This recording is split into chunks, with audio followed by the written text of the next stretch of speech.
56 na babaeng ibinubugaw raw ang nasagip sa operasyon sa Bacolor, Pampanga. Mga menor de edad pa ang ilan sa kanila.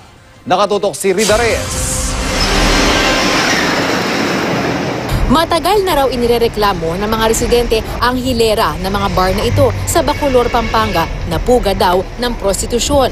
Nakumpirma ang iligal na gawain sa surveillance video na kuha sa entrapment operation ng Luzon Field Unit ng PNP Women and Children Protection Center. Ang mga babae nakahilera para pagpilian ng mga parokyano bago idiretso sa katabing lodge. Agad sinalakay ng mga otoridad ang lugar. 56 na babaeng ibinubugaw raw ang nasagip. 14 sa kanila, menor de edad. Yung iba kasi hindi na ma-encourage mag-aral kasi may easy money nga. Parang ganun. And then, yun, pasa-pasa. Tapos hanggang pabata ng pabata yung mga victims. So, kawawa din talaga. Huwag tayong mag-take advantage doon sa vulnerability o kahinaan ng ating mga kabataan.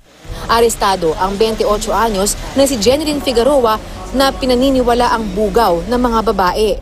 Dala lang po na pangangailangan. Pangangailangan? Kasi bukas ka, no? 5 na po yung anak ko eh. Biktima lang din naman po ako. Hindi naman po ako Nahaharap siya sa mga reklamong paglabag sa Anti-Trafficking in Persons Act of 2012 at child abuse. Iniimbestigahan na ng pulisya kung sino ang may-ari ng mga bar. Inirekomenda na rin ng PNP sa Department of Labor and Employment na patawan ng closure order ang mga establishmentong ni-raid. Rida Reyes, Nakatutok, 24 Oras.